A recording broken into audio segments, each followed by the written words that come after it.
Well, thank you, Azwi. Now, there's been widespread condemnation after a private security company forced beachgoers from Clifton's 4th Beach in Cape Town at around 8 p.m. on Sunday evening. Now, the city of Cape Town says that no private security company has the power to enforce bylaws. The incident has spiraled into a race debate about access to public beaches, and as a result, there will be protest action on Clifton's beaches today. So to tell us more about these protests, I'm joined now from our Sea Point studios in Cape Town by Black People's National Crisis Committee Coordinator Ncedisa Mpemnyama. Thanks so much for speaking to us this morning. Thank you for the invite, Sis Sakina. Greetings to the viewers also at home. Mr. Mpemnyama, this is pretty much, one of those stories that has stayed on the radar since the weekend. But first and foremost, can you tell us from your understanding what happened there and also why your reaction is this in terms of a protest?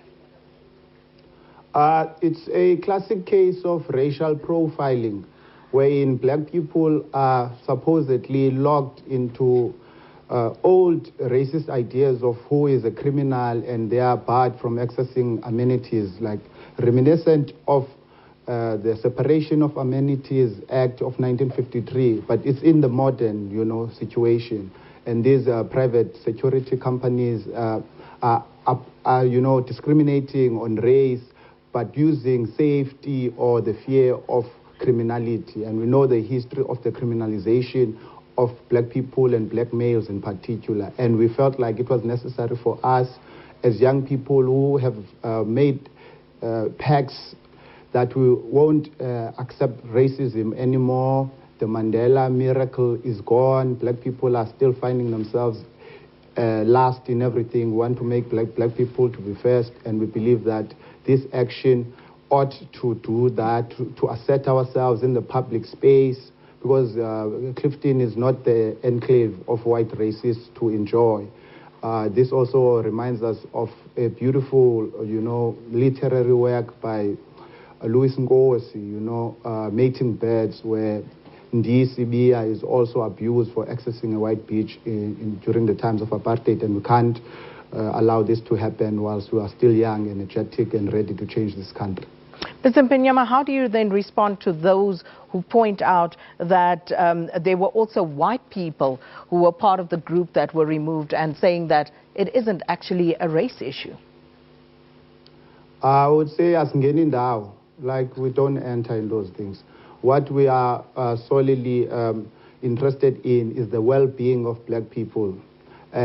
For too long, black people have been subjected to racism, and then when they assert themselves against the racists, and then plunged into a colorblind conversation. We're not interested in that. We know who was abused in that beach by the ratepayers in the bungalows, and the private security, and the city of Cape Town, who are now distancing themselves from the whole incident, trying to make it look like race is not part of the conversation. But we who know and have grown up in Western Cape, like myself, and Kumani was also here or on your sister program, Full View, we know, we come from places where black people are not accessing the spaces.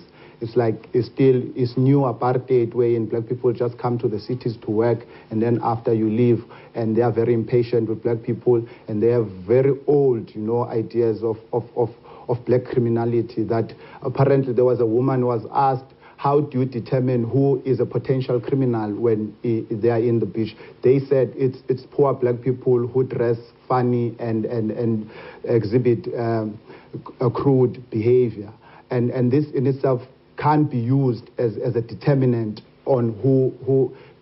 All races of this country have crude behavior. All races of this country can be rude. You can't, it's racial profiling, and they are trying to now hide it, because we have been able, as the Black People National Crisis Committee, to put pressure on them using social media, the only tool we have for now, and our ability to talk to other young people, to come to the beach, to assert ourselves, and in a way that will make the racists understand that We can't tolerate racism anymore. If the ANC government is unable to root out racism and make it into a criminal, offense that can take you to jail, we as young people who want to change this country, we will do so irrespective of political affiliation, irrespective of creed. If black people are going to unite against the racists, I think we have a new South Africa that we can give to the children that will give birth to, or the ones that we have right now. Mr. Mpemnyama, you touched on the issue of racial profiling. Now, given that the beach is a public space, how exactly is the racial profiling being done? There are 4 entrances to the beach.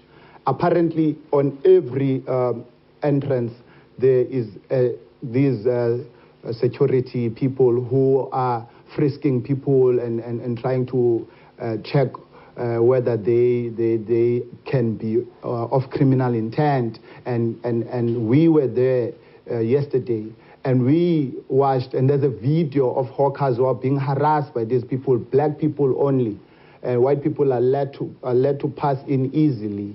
And there were other white people who were also coming in. They were very, very cordial towards them, very nice towards them. But when it's black people, they are very, abrasive, over the top, heavy-handed. And we believe it's because these racist companies, in collusion with Dan Plato's, government, are in essence trying to create and keep Clifton as an enclave of white, decadence, so for them to enjoy the beaches. We believe black people are the true owners of this country. Every nook and cranny of this country must have access to it. We can't be locked in Khayelitsha, in Miningburg only, and to be only swimming in Monwabisi Beach while they enjoy Clifton. This is our country. We're determined to bring it back. Next year, we're taking the land. We'll share it amongst all those who are committed to the project of nation building. Mandela said we must unite. White people never committed to the project. We black people have committed. They are not committing to nation building. So they must be dealt with that knowledge in mind. We shall not, as racist. What we are here for is to make sure that today at 6 we start the program, and we'll also be slaughtering a cow, Sakina, in order to, invoke the spirit of Makhanda Kanxele, who also died in the seas of Robben Island, running away from racists. And we are going to, invoke the spirit of Makhanda and to try to exorcise the spirit of racism in the white community. They are not committed to changing themselves. There's no self-reflection. There's no leadership in the white community. They are just defensive people who want to keep on to their passport of privilege, as Biko said, which is their skin color, which still, even today, still gives them access to these beaches while we languish in Khayelitsha, in Delft, killing each other, unemployed, being the faces of poverty. And that is why the Black People's National Crisis Committee is going to have this protest. We are going to be peaceful to people who are peaceful to us. We're peaceful people. We'll tell our people who come there to be peaceful. When we slaughter the goat, we'll be peaceful. When we engage the media, we'll be peaceful. But if racists touch any one of us, we will deal with them decisively. Mr. Mpemnyama, do you have permission for this peaceful protest today? We have talked to the city, and they never were forthcoming. So we are proactive people. If people want permission from us to march, they must also get permission from the racists not to be racist. This idea of always having to go through to procedures when the racists are not procedural when they are doing their things is not going to assist. We are committed young people who want to see a change, and we are not going to be held back by funny laws that were made during apartheid that want to contain resistance to racism. For instance, we know there are laws that says after a march you must leave immediately, when we know that there are logistical challenges around moving black people into these spaces. So that issue is a non-issue to us. All right, be peaceful, that's all that counts. So you don't have permission from the city of Cape Town? Why should we get permission from the city of Cape Town? So for people coming in there, given that you do not have permission to stage this protest, will you take responsibility for whatever happens? Yes, of course. That's why our leadership, Sakina. Look, also we must not lock ourselves in racist fears of black people. Why do people always think when black people are in these spaces they're going to be violent? And that in itself also shows our inability, also as black people, to understand how racism operates, you see. That these deep-seated fears about the congregation of black people, these are things from apartheid, that the swart gevaar, phenomena. We must move away from these things. If we're saying our leadership will be there to make sure that the people are not rowdy, why should people worry? Why can't black people, what is this infantilization of black people that when they are together, they can't govern themselves? It's wrong. It's an idea that should be cast away and to be, dismissed with the deserved contempt it has to be given. Mr. Mpemnyama, thanks so much for speaking to us this morning. And of course, SABC News cameras and reporters will be there to bring that story to you as it happens. And thank you to the Black People's National Crisis Committee Coordinator, Ncedisa Mpemnyama. And they will be protesting at Clifton's 4th Beach in Cape Town today. And as you heard, they also will be slaughtering some livestock there to actually invoke the spirits. So that's where we're going to leave that one.